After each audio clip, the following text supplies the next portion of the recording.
There are some big injuries on the list of players that may be doubts for game week 12. So let's take a look at who are the best players to buy going into the next game week. Guys, make sure you like and subscribe. FPL is back very soon and I'm sure we all cannot wait. Without further ado, let's get right into the video. Defenders, as always, first off now, guys, in the number 5 spot, we have Van Dijk. To be honest, I don't think Van Dijk is an amazing option. The Liverpool defence isn't great. They do get some decent expected clean sheets, as you can see here. They're top 5 for it in the league. 0.37 expected clean sheets per appearance or per 90 is very good for Liverpool. But there's also games where they have a high number of expected goals conceded and they concede a lot of goals as well. And despite their easy fixtures coming up, in the next 6 games, I don't see more than 1 clean sheet, 2 at best, because they're not looking entirely solid. You know, they concede 1 big chance and everything falls to pieces. So while the Liverpool fixture run is good, I don't think they're a defence that you should be desperately targeting unless you're playing a back 4 or a back 5, because at 6 million, Van Dijk isn't really that good. Like, he'll get DEFCON sometimes, but he's rarely going to be involved in the goals like an Arsenal defender or, you know, someone like Munoz. So yeah, Van Dijk is there. He's all right, but he's not great. Senesi, while the fixture run for Bournemouth is good across the next 4 game weeks, probably maybe the best fixture run in the league, their defence is actually a lot worse off than it used to be. It's not great. As you can see here, their defence is, in the last 8 game weeks, it's worse than Liverpool's. And in the first 8 game weeks, Bournemouth's defence was top 3 along with Arsenal and Newcastle, but they've taken a massive fall off.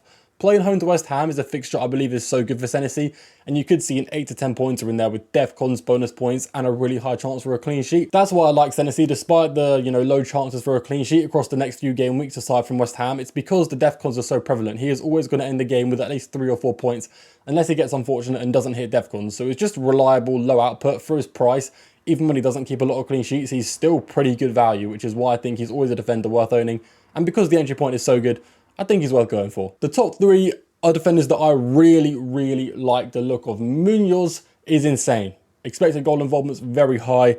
Minutes, no risk whatsoever. You know, he's going to be starting pretty much every game. And the Palace clean sheets, the expected clean sheets, the underlying defensive numbers are very strong. I was very close to putting Munoz above these 2 Arsenal defenders, but I still think double Arsenal defense is more important than Munoz, because Munoz, while he is great, you know, he's not going to be a season-long hold like these Arsenal defenders. I mean, sure, we're all going to make defensive transfers from now until the end of the season, but with 2 Arsenal defenders, you really would not need to make a transfer there, which is why I like them a bit more. Whereas Munoz, when you get to a bad fixture run, you don't really want to own him. As for the 2 Arsenal defenders, as you can see, there's no Gabriel here. Gabriel is a risk. They reckon he could be out between 2 to 4 weeks or 4 to 6 weeks. They don't know, so technically it could be 2 to 6 weeks, but it depends on the severity.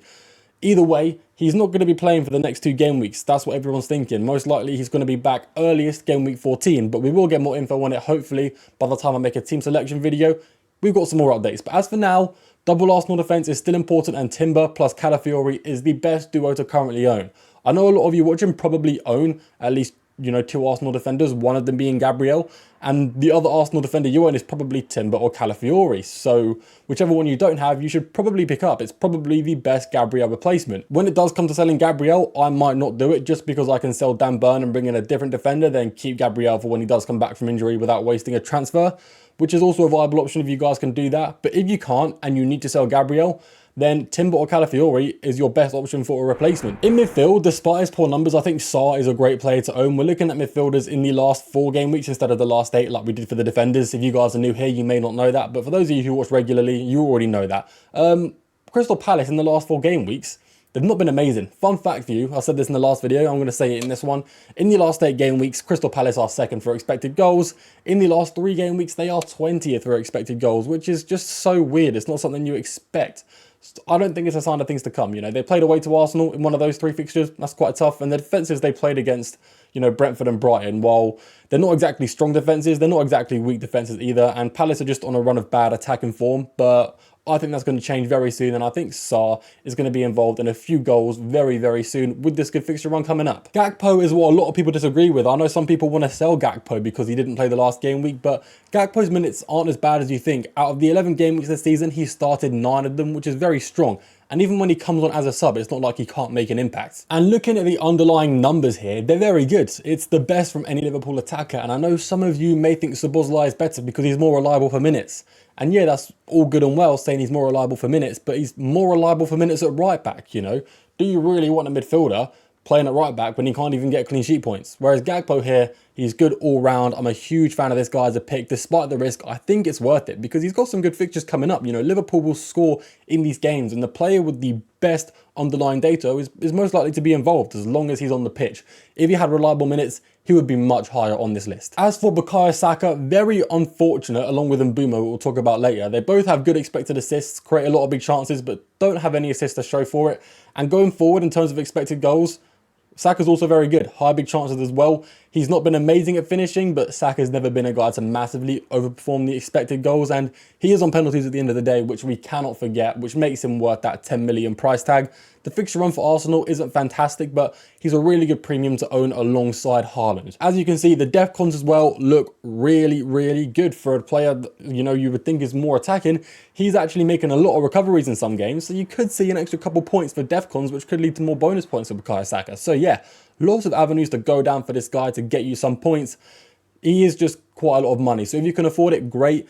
If you can't, then you could go to someone like Declan Rice, who is on a lot of set pieces, and as we know, Arsenal love set pieces. Bryan Mbeumo up next on amazing form, massively overperforming the expected goals, but Bryan Mbeumo is a good footballer, we're not surprised, and it doesn't mean he's going to tail off very soon and he's not going to keep outputting all these goals because, you know, the assists, he's underperforming, like I said earlier, so fair enough, the goals could decrease, but the assists should statistically, you know, increase. You know, that's what this data is showing us. What's really good about Mbeumo and why he's so high up, despite the expected goals and expected assists not being especially good on their own, put together, you know, 0.58 expected goal involvements per 90 is really high. And if you look at the big chances and the big chances created, that is incredibly impressive. He is an end product beast.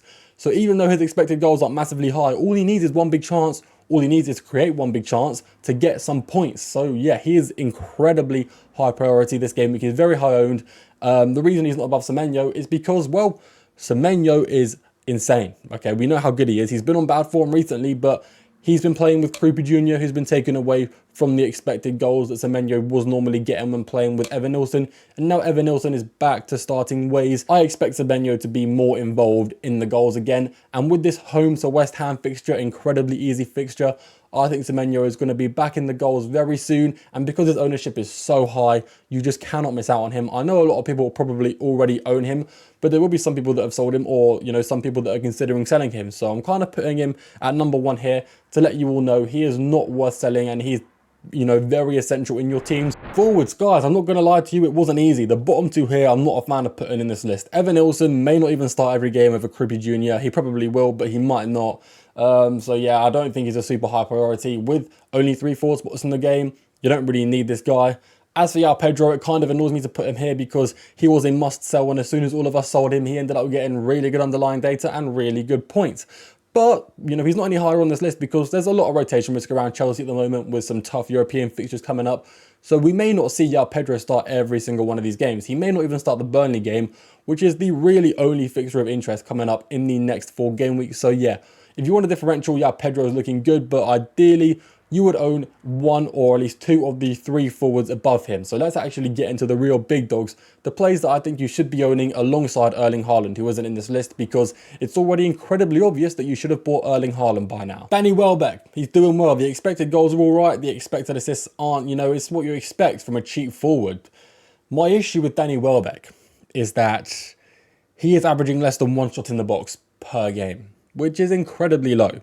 But you don't need a high volume of chances to do well. All you need is 1 really good chance. And Danny Welbeck is the type of striker who can put that single big chance away and get you some decent points in a game week. The fixture run is also pretty good for Brighton. It's very good. You know, you could see a lot more shots in the box from Danny Welbeck very soon. His output is insane. You know, he's averaging more goals than he has shots in the box. And we like that. We like a player on good form. He's not going to keep that up. Let's be honest, guys. He's not going to score a goal every game. But he will score in these good fixtures. There's no doubt about it. As long as he keeps his regular spot as striker, which I think he will, I don't see a world in which Danny Welbeck fails to get you at least some points if he's in your teams. It's just, you know, as far as other cheap options, he is not the best, and I would only really bring him in if you cannot afford Mateta. As for these top 2 strikers here, I think they are levels above everyone else. The underlying data for Mateta is still really good. even though they've not created a lot of expected goals in the last few game weeks, Mateta has still been getting points because Mateta is Mateta, a good striker to say the least. Still lots of shots in the box, still lots of big chances, still lots of expected goals. And like I said earlier, this Crystal Palace fixture run is insanely good. And as soon as their fixture run gets bad in around 5 game weeks time, you will get 5 free transfers from AFCON. So it's not like you're risking a lot bringing this guy in, because as soon as he has the bad fixture runs, you can ship him out with no worry, because you're going to have free transfers in abundance. Now, you may be thinking, why is Mateta not number 1? You know, I've just bigged him up quite a lot, talking about him like he's the best forward to own in FPL. And sure enough, yeah, he might be, but I think Thiago edges it this week. Despite only having 1 good fixture in the next 4 game weeks, that fixture is home to Burnley. And if you guys have been keeping up with the trends, Burnley do not defend well against strikers. They are awful at defending against strikers.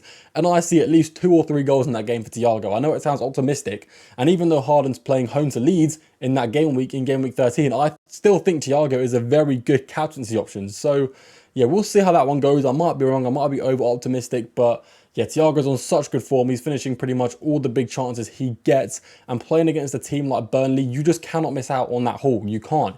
And even when you play, you know, the 2 grey fixtures, you know, you got away to Brighton before that, he could still haul. It's just that game away to Arsenal, you would massively favour bench cover. But even if you don't have bench cover, because there's so many free transfers coming your way for game week 16, you could just bring him in for the next 2 game weeks, wait till he plays home to Burnley, gets you a few points, and then sell him off for a different striker who has some better fixtures. Anyway, guys, that is it from me. Let me know what you think of my decisions down below. Do you think I missed anyone? Do you think I rated anyone too highly? Feel free to let me know down in the comments. If you did make it this far, you are always greatly appreciated. And I will see you all in the next video.